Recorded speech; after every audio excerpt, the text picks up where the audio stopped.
Listen to me carefully. If your childhood taught you that love is unstable, you can spend your entire adult life calling pain by the wrong name. You will call it chemistry. You will call it bad luck. You will call it just how life is.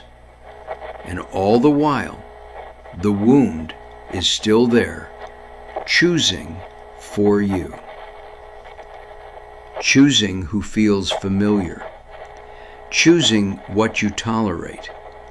Choosing how little you will accept and still call it love.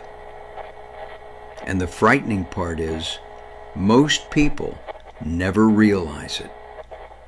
They think they are making adult decisions.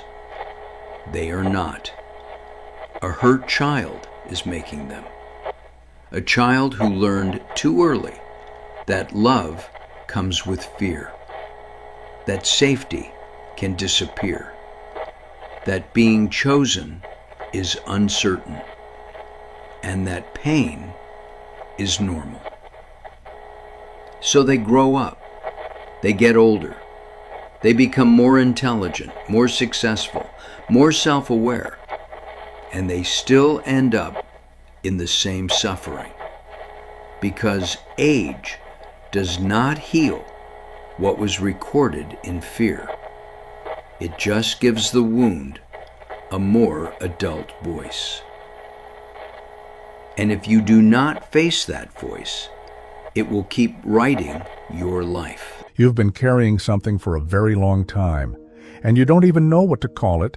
It's not dramatic pain. It's not a breakdown waiting to happen. It's just weight. A quiet, persistent heaviness that's been there so long you've stopped noticing it. You just live with it, like background noise you've learned to tune out. But it's there. You feel it when you look at your life and see the same patterns repeating, different faces, different cities, different jobs, but the same shape underneath, the same type of disappointment, the same kind of ending, the relationships that start promising and turn cold, the opportunities you sabotage right when they're about to work, the success that feels wrong even when you achieve it, the good people you push away, the bad situations you can't seem to leave. And somewhere underneath all of it, there's a question you've asked yourself so many times you're tired of asking it. Why do I keep doing this? Why do I stay where I'm not valued? Why do I choose people who can't see me? Why does being treated well feel uncomfortable? Why do I work so hard and still feel like I'm not enough? You've tried to fix it. You've tried to be better, smarter, stronger. You've read the books. You've done the work. You've pushed yourself harder than most people would. But the patterns don't stop. The weight doesn't lift. And at some point, you started to think, maybe this is just who you are. Maybe you're the problem. Maybe there's something fundamentally broken in you that can't be fixed. There isn't. What if I told you that the way you see yourself didn't come from you? What if the way you choose people, the way you react when things go wrong, the limits you accept without question? What if none of that was ever actually yours? What if it was written into you before you could even think, before you had words, before you had any say in the matter? These patterns didn't appear out of nowhere. They're not random. They're not proof that you're broken. They're recordings. Conclusions a younger version of you made about life, about safety, about love. Conclusions that made sense then, but are destroying you now. And because they were formed so early, because they're buried so deep, you don't even see them operating. You just live them out, over and over, in different situations, with different people, but always the same cycle. There's a version of you, a child version, that experienced something it couldn't process, something it didn't have the tools to understand, and that child made decisions about how the world works, about what you deserve, about what's safe and what's dangerous. And that child is still here, still making your decisions, still running your life, still choosing your relationships from a place of fear you don't even remember learning. Until you see that child, until you understand what it recorded and why, you'll keep repeating the same patterns. You'll keep accepting less than you deserve. You'll keep living out pain that was never even yours to begin with. Let's start from the beginning. There was a version of you that existed before all of this. Before the fear, before the shame, before the flinching, before you learned to scan rooms for danger or measure your words before speaking them. Before you started believing that love was something you had to earn and that your needs were an inconvenience. There was a child. And that child was whole. Not whole in a poetic sense, whole in the realest, most literal sense. A child that came into this world with no conditions on love, no belief that they were too much or not enough, no template that said closeness is dangerous or that asking for help is weakness, just openness, just aliveness. A raw, honest, unguarded way of being in the world that didn't calculate, didn't perform, didn't pretend. Think about that for a moment. There was a time when you didn't rehearse what you were going to say before you said it. A time when you didn't walk into a room wondering whether people would accept you. A time when sadness came and you just cried, without shame, without hiding it, without being told to stop. A time when love wasn't something you analyzed or doubted or braced yourself against. It was just something you gave freely and expected freely in return. That was you. That was the original you, and that version didn't go anywhere. It didn't die. It didn't grow out of you. It got buried, pushed down under layer after layer of conclusion and pain and survival, until you forgot it was even there. Until you started to believe that the heaviness you carry is just who you are, that the walls you've built are your personality, that the way you hold people at a distance or grip them too tightly, that's just your nature. It isn't your nature. It's what happened to your nature. And this is what makes everything I'm about to tell you so important. Because the wound you are carrying, the one that has been shaping your decisions and your relationships and the way you see yourself, that wound is not who you are. It never was. It is something that was done to you, something that landed on a child who was wide open and had no way to protect themselves from it.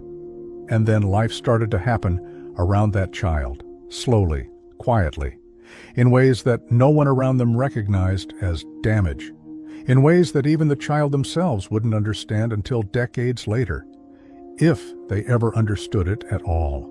Think of that child's heart as something soft and completely open. No armor, no walls, no scar tissue, just raw, exposed, trusting. Now think of every painful experience that landed on that heart as a knife, not a metaphor. A real description of what happens inside a child psychologically. One bad experience, one stab. The pain doesn't heal on its own because the child doesn't have the tools to process it. They don't have the language. They don't have the context. They don't understand why this is happening. So the pain doesn't leave. It stays. It records itself. It becomes a conclusion, a belief, a new lens through which that child now sees themselves and the entire world. And then another experience comes, another stab, and another. And these don't sit side by side. They compound. Each new wound lands on top of the last one, and the conclusions multiply. The beliefs harden. The lens gets darker, and the child, that open, whole, trusting child, slowly, quietly, without anyone around them noticing, becomes someone different. And here is something most people misunderstand. They think the wound has to be catastrophic. They think only the worst cases create a wounded inner child. That is not true. Some of the deepest wounds come wrapped in silence. Maybe it was a home where love existed, but violence lived in the same room. A child watching their father's hands become weapons against their mother, crying, begging, being completely helpless to stop it. And somewhere in that child's mind, without them choosing it, without them knowing it, something recorded itself, a conclusion about what love looks like, about what happens behind closed doors, about what men do, about what home actually means. That recording didn't leave. It just went underground, and it waited. Maybe it was a home where nothing dramatic happened at all.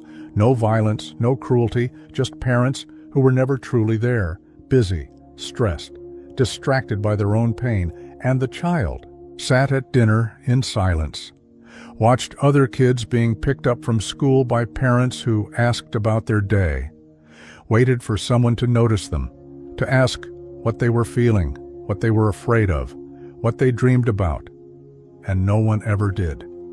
That child didn't learn they were hated.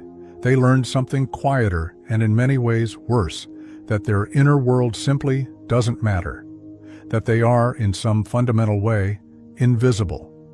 Maybe it was poverty, real poverty, watching a father wake up before sunrise and come home after dark and still not have enough, going to bed with hunger, wearing the same clothes until they tore, feeling the sharp shame of walking past other children who had what you didn't. And the child's mind recorded a conclusion so deep it became bone. Life is suffering. Life is struggle. You work until you break and you still barely survive. That conclusion didn't stay in childhood. It became the lens for everything that followed. Maybe it was the constant criticism, the child who was beaten for not reading fast enough, told they were stupid, mocked when they made mistakes, watched their small achievements get dismissed as if they meant nothing. That child didn't just feel hurt. They formed a belief, I am fundamentally not enough. Love is something I have to earn through perfect performance. And even when I perform perfectly, even when I get everything right, it still won't be enough. Because I am not enough. Maybe it was having your future decided for you. You will be a doctor. You will study this. This is what success looks like. And the child complied. Because compliance meant approval. Approval meant love. And love, in that house, had conditions. So somewhere inside, a true self was quietly suffocated. A version of them that wanted something different, that had its own voice, its own desires, and it was never allowed to breathe. And maybe, and this is the one that haunts most people because it has no dramatic story attached to it, maybe it was none of these extremes. Maybe it was just a steady, quiet, consistent message from the environment that said you don't quite measure up. Not the worst, not abused, just not fully accepted, not fully seen, not fully enough. No single moment you can point to, just a hum, a low, constant hum of not being quite what they wanted you to be. That was enough. That was more than enough. Pause here for a second. At this point, you must be remembering a childhood experience. It might not match my descriptions exactly, but something in what I just said just reminded you of those childhood experiences. If it did, drop this in the comments right now. I remember mine. All of these, every single one, left that child with recorded conclusions about themselves and about life. Conclusions they never chose. Conclusions they were too young to question. Conclusions that sealed themselves inside and started operating as truth. But here is what most people never realize. And this is where everything changes. Those conclusions didn't stay in childhood. They grew up with you. They are inside you right now. And they are making decisions on your behalf, today, this week, this year, that you don't even know are being made. What that wound is actually doing to your adult life right now in ways you have never fully seen. That is what we need to look at next. And I have to warn you, this part is not comfortable. If this content is making sense to you, then subscribe to the channel. Thank you for your support. There is something operating inside you that you need to understand. And most people go their entire life without ever separating these two things. So listen carefully. There is the wounded child. That is the part of you that is simply in pain, sitting inside, hurting, waiting to be seen, to be acknowledged, to be told that what happened to them was real and that they didn't deserve it. That child is not making your decisions. They are not scheming. They are not strategizing. They are just there, in pain, quietly hoping someone will finally notice. And then there is something else, something far more active and far more dangerous. The wounded child's experiences. These are the conclusions, the beliefs, the fears, the automatic reactions that formed in those moments of pain and then hardened into programming. They are what that child decided about themselves and the world when they were too young to know any better. And these experiences didn't stay as childhood. Memories, they became the invisible operating system running your adult life. Right now. Today. In every decision you make, every person you choose, every opportunity you run from, every situation you tolerate, and you don't see them working. That's what makes them so devastating. The child who learned that love must be earned, that child grew up. And now there is an adult who exhausts themselves in every relationship, who performs, who bends, who reshapes themselves into whatever the other person needs, terrified, absolutely terrified, that if they show who they actually are, if they stop earning it for even a moment, they will be left. And they don't know why they do this. They just feel the pull, the desperate need to prove they are worth keeping. That is not a personality trait. That is a wounded child's experience running the show. The child who recorded that life is only struggle. That child grew up too. And now there is an adult who freezes when opportunity arrives. Something good comes, a chance, an opening, a possibility, and instead of reaching for it, something inside them pulls back. A voice they can't quite hear says, "People like you don't get to have this," and they sabotage it. Not because they want to, because the wounded child's experience says success is not something that belongs to them. And the cruelest part, that fear-based retreat keeps producing the exact struggle the wound predicted. The cycle confirms itself. The child who was never seen, who sat in that silence, invisible, that child grew up and became an adult who keeps ending up in situations where they are overlooked, undervalued, treated as an afterthought. Not because the world specifically chose them to ignore, but because the wounded child's experience set the internal expectation, this is what I am worth. This is what relationships feel like. This is what I get. And without knowing it, they accept that position over and over again. And the child who never felt love, the one whose parents were too broken or too absent to give it, that child grew up into someone who falls hard and fast over almost nothing. Someone texts them back quickly. Someone remembers a small detail about their life. Someone shows them basic warmth, and the wounded child inside them erupts. This is it. This is what I've been searching for. Hold on to this. Don't let go. And they attach to people who may only be offering the bare minimum of human decency. But to the wounded child, that bare minimum feels like everything, because they have nothing to compare it to. And this is where something devastating happens. Pay close attention to this. As these experiences keep driving decisions, and those decisions keep producing painful outcomes, and those painful outcomes come back and wound the child again. Fresh stab on old stab, new pain confirming old pain. The internal threshold for what is acceptable starts to drop. What feels normal starts to shrink.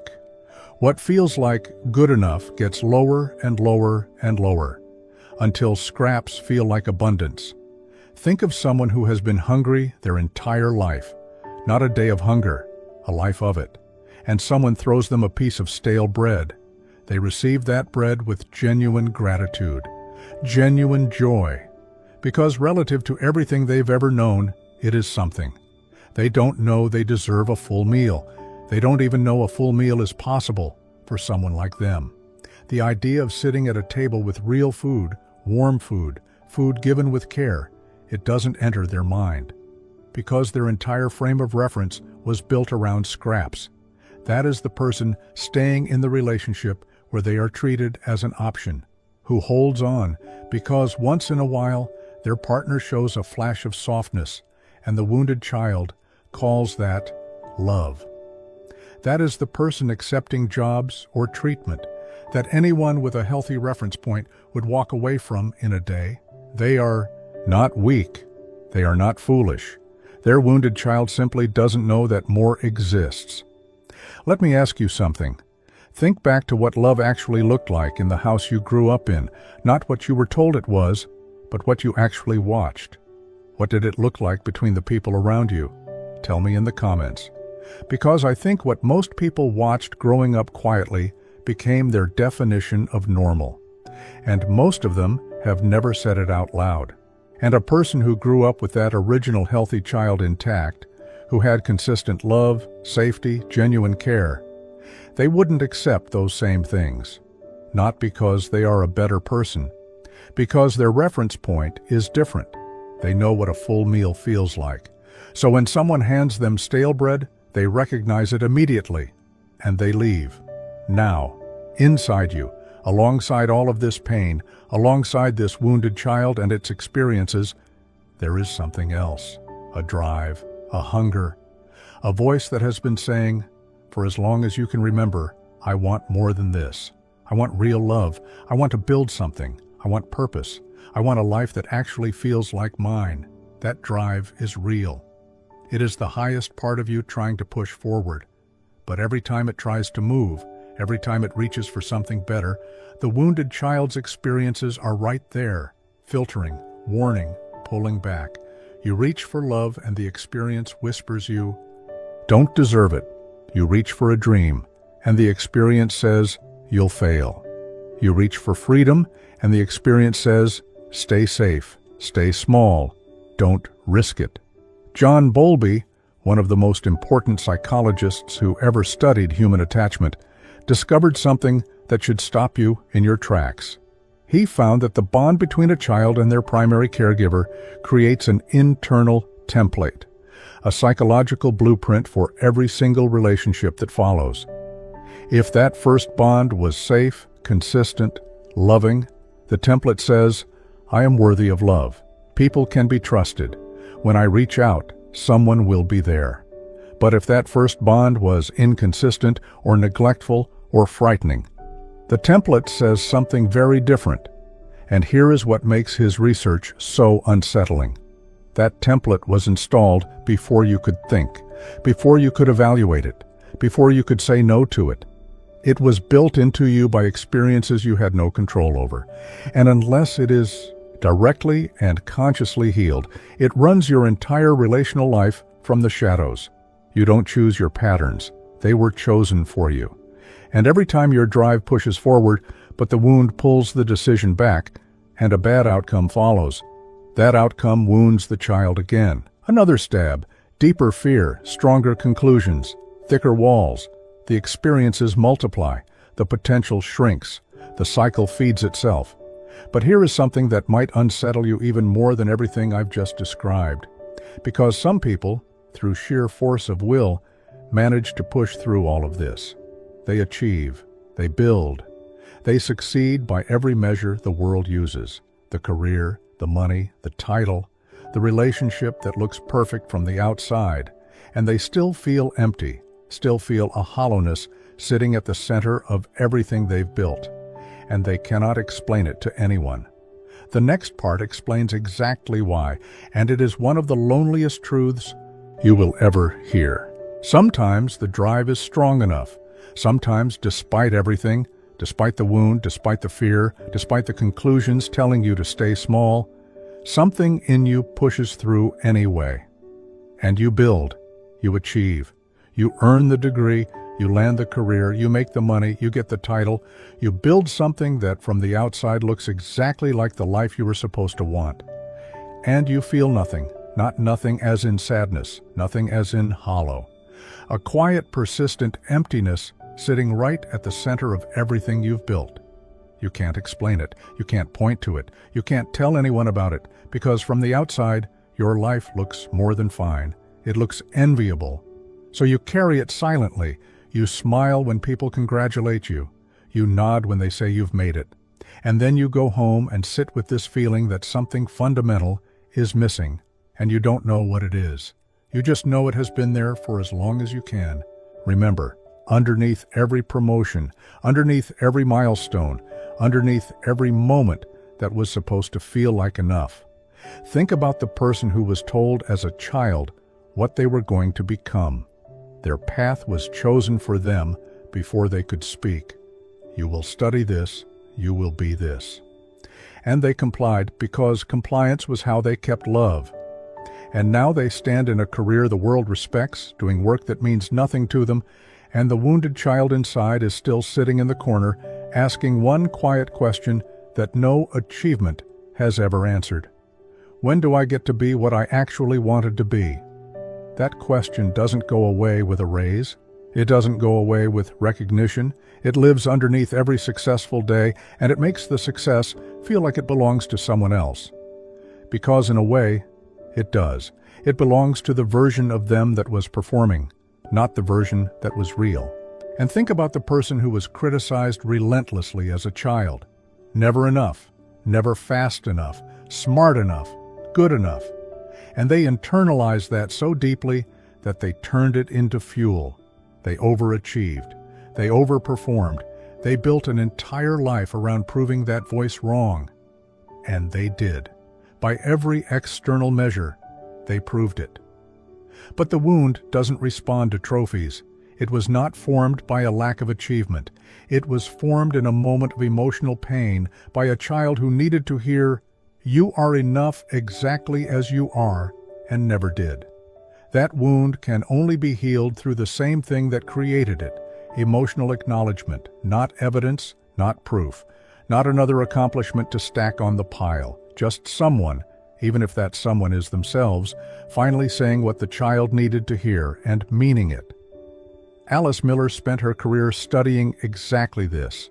She called them gifted children, not gifted in the way most people think, not academically talented, gifted in sensitivity, in perception, in emotional intelligence. And she found that these children, because of how deeply they felt things, were the most vulnerable to a wound that nobody noticed. They learned very early to read what their parents needed and become that. They became the perfect child, the responsible one, the one who never caused problems, the one who performed wellness so convincingly that everyone believed it, including themselves. And they grew into adults who hold everyone else together, the one people come to for advice, the one who never falls apart in public, the one who seems like they have it all figured out, and they cry at 2 a.m. and don't even know why. Because the gifted child learned to take care of everyone else's needs and completely lost access to their own. They don't even know what they need anymore. They just know that something aches. And no amount of being strong for others has made it stop. This is why. Success without healing is hollow. The achievements are real, the career is real, the money is real.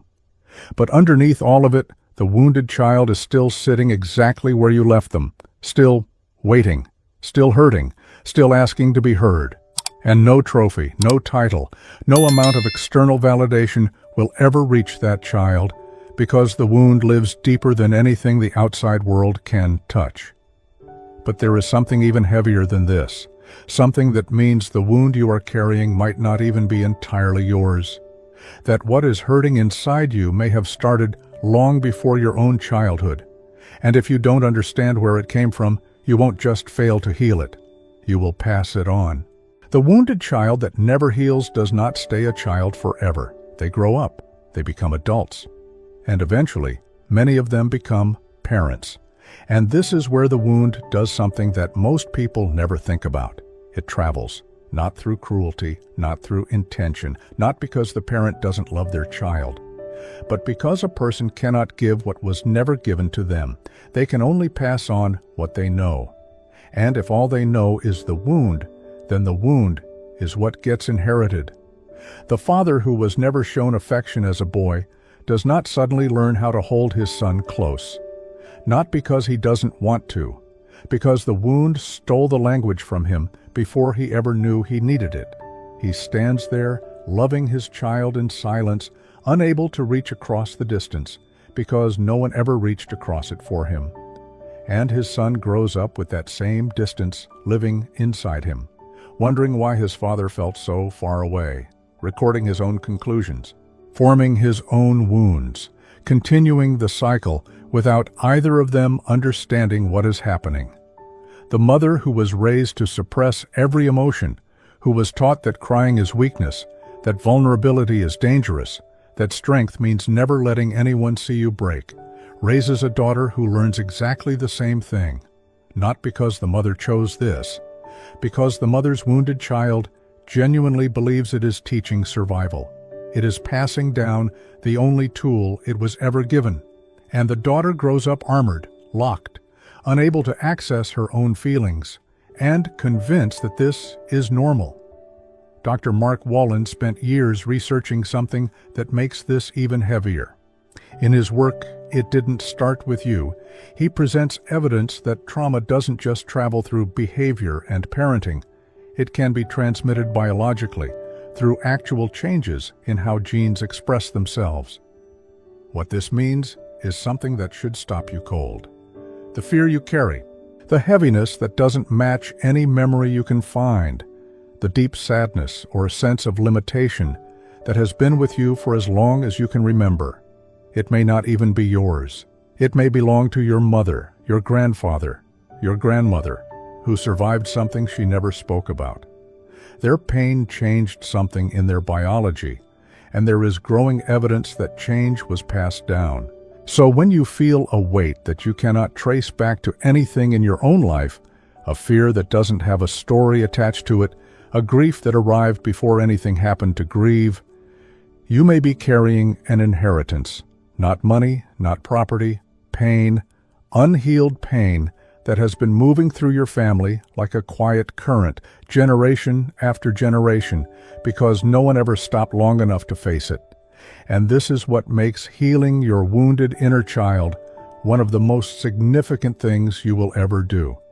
Because you are not just healing yourself, you are standing at a crossroads that your parents stood at, and their parents before them, and their parents before them. And every single one of them passed the wound forward, not because they were bad people, because they didn't know, they didn't see it, they couldn't name it. But you can. You are hearing me right now. You are seeing the pattern, and that means you have something none of them had, the awareness to make a different choice, to be the first person in your bloodline who says, this ends with me, not with my children, not with the next generation. Here, now, in my hands. That is not a small thing. That might be the most important thing a human being can do. But knowing all of this, seeing the wound, understanding where it came from, recognizing how it's been operating, none of it means anything if you don't know what to actually do with it. And this is where most people get it wrong. They try to heal with the wrong tools. They look for the answer in the wrong places. The real path is simpler than you think, and harder than anything you've ever done. Healing is not what most people think it is. It is not journaling prompts. It is not repeating affirmations in the mirror. It is not one good therapy session where you cry and feel lighter for a week. Those things may have their place. But the real healing, the kind that actually changes your life, is something much more fundamental. It is a shift in how you make decisions, every single one of them, starting now. And it begins with one ability that most people have never developed: recognition. The next time you feel a reaction that is too big for the moment, a rage that floods your body over something small, a sadness that hits you from nowhere, a fear that grips you even when nothing dangerous is happening, a pull toward a person or a situation that you know deep down is not good for you, do not push past it. Do not ignore it. Stop. Because that reaction is not random. That is the wounded child's experience speaking through you. That is a conclusion formed decades ago in a moment of pain by a child who didn't understand what was happening. And it is making a decision on your behalf right now. The practice is this: you pause.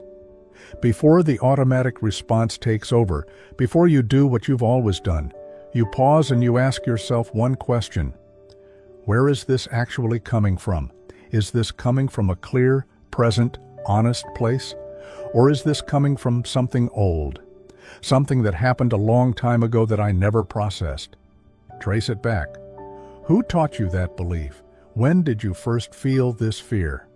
What moment, what exact childhood moment, planted the conclusion you are now about to make a major life decision from? Jung understood this at the deepest level. His answer was not to fight the wounded child or silence it. It was to develop what he called the internal paternal ego, an internal parent, not a critic, not a disciplinarian, a parent. The parent that the wounded child never had. The ability to turn inward and say, I see what happened to you. I understand why you think the way you think. I understand why you're afraid. And what happened to you was real. Your pain was real. But I am going to make decisions from now on that protect you, not ones that keep repeating your pain. That is the first step. Seeing the experience for what it is. A conclusion, a frightened child formed under impossible circumstances. And the moment you can see it clearly, really see it, it begins to lose the automatic grip it has had on you for your entire adult life. The second step is separation. You have acknowledged the wound. You have traced the reaction back to its source. Now you draw a line. You say, that was then, this is now. That experience was real and the pain that created it was real. But I am not going to let a conclusion that a scared child formed in a moment of survival be the one writing my decisions today. This is not about pretending the past didn't happen. It is not about forcing yourself to forget. It is about refusing, consciously, deliberately refusing, to let an old wound be the author of your present life. And the third step is where the healing actually happens. Every time you make a decision that is not driven by the wounded child's experiences, every time you choose from clarity instead of fear, from genuine self-worth instead of scarcity, from love instead of desperation, you are doing something to that child inside you. You are pulling one of those knives out. You are closing one of those wounds. You are sending the wounded child a message it may have never received in its entire existence. You are safe now. I am here. And I am making choices that protect you instead of repeating your pain. That is how healing works. Not in one dramatic breakthrough, not overnight, but one conscious decision at a time. One refusal to accept the bare minimum at a time. One moment of choosing yourself, when every instinct built from the wound is screaming at you to shrink, at a time. But I need to tell you something that most people don't want to hear, and it is this. You cannot heal in the same environment that wounded you. You cannot build self-worth while the same voice that destroyed it is still in your ear. You cannot learn to trust while the same hands that broke your trust are still touching your life. You cannot convince the wounded child that it is safe while the exact same danger is still present. Trying to heal in the environment that created the wound is like trying to dry off while standing in the rain. You can make small progress. You can have good days. But the environment is continuously undoing the work. And sometimes, not always, and not in every case, but sometimes healing requires the hardest decision you will ever make. Distance, space, enough room between you and the source of the wound to finally hear your own voice instead of theirs. I'm not talking about abandoning anyone. I'm talking about understanding something that the wounded child inside you needs you to understand. It cannot grow into health while the same hands that made the wound are still reaching for it every day. That is not selfishness. That is survival. That is you finally choosing the child inside you over the expectations of the people who wounded it. And as the wounded child begins to heal, as the experiences start to lose their grip, as the fear-based filters begin to dissolve, something happens that you may not have felt in years, maybe ever. The drive inside you, that hunger for more, for better, for real, it starts to operate without the old weight pulling it down. For the first time, you begin to reach for things from a clean place, not from fear, not from desperation, not from the need to prove something to someone who wounded you, from genuine wholeness. And the outcomes are different. The relationships feel different. The work feels different. The life feels different. Because it is no longer being built on top of unhealed wounds. And when that shift begins, when the wounded child inside you starts to feel for the first time that someone is finally listening, life changes in ways that are quiet but unmistakable. The person who used to accept the bare minimum in love, who stayed because scraps felt like abundance, starts to notice something different inside themselves. A refusal, not loud, not angry, just clear. A knowing that says, I deserve more than this. And they mean it, not from ego, not from bitterness, from a place that is finally healing. The wounded child is starting to understand its own worth, maybe for the first time in its existence. The person who was paralyzed by the fear of becoming like their parents, who played it safe, who stayed small, who never reached for the thing they actually wanted, starts to move, not recklessly, but genuinely. A real step toward the life that their drive has been whispering about for years. Because the fear that was rooted in that child watching their parents struggle, that fear is loosening. It is no longer the loudest voice in the room, the person who spent their whole life feeling invisible, who sat in silence, who disappeared in rooms, who believed their voice had no value, starts to speak, starts to take up space, starts to believe slowly, carefully, that they are allowed to be seen, because someone is finally seeing them, and that someone is themselves. Joy starts to arrive in moments where it couldn't before, not forced, not performed, just there, quiet, real. Relationships begin to deepen, because for the first time, there is a real person showing up, not a mask, not a survival strategy, not the version that was built to manage other people's emotions, the actual person. And that person, the one who has been buried under all those conclusions, all those wounds, all those years of protecting themselves, that person is more than enough. And underneath all of this, underneath the new decisions, the new relationships, the new way of moving through the world, there is something that was never there before, a feeling of internal safety. A quiet, steady knowing that says no matter what happens, I will not abandon myself. I will not go back to accepting crumbs. I will not hand my decisions back to the wound. I am here now, and I am staying. You have become, for yourself, the adult that the child inside you needed when they were young. The one who listens, the one who protects, the one who says, I see you, I believe you, and I am not going anywhere. That is what healing looks like, not perfection, not the absence of pain, but the presence, finally, of someone who refuses to let the wound write the rest of the story. Now I want to ask you something, and I mean this. If something in this reached you, if at any point during this a memory surfaced, a feeling you couldn't explain suddenly made sense, a pattern in your life clicked into place for the first time, then I want you to do something right now. Go to the comments and write these words exactly. I see you, and I'm not leaving. That is not for me. That is for the child inside you who has been waiting for years, and maybe for decades, to hear those words from the one person whose voice actually matters. Yours, type it. Say it to them. Mean it. Let it be the first real conversation between you and the part of yourself you have been carrying in silence your entire life. And if this gave you something today, if it showed you something about yourself you needed to see, even if it was painful to look at, then support this. Like the video, subscribe to this channel, not for numbers, not for algorithms, because this space exists for the people who are willing to look at the hard truth about themselves and choose healing over comfort. And if you are still here, and if you watched all of this and you are still here, then you are already one of those people. The child inside you waited a long time for this moment. Don't make them wait any longer.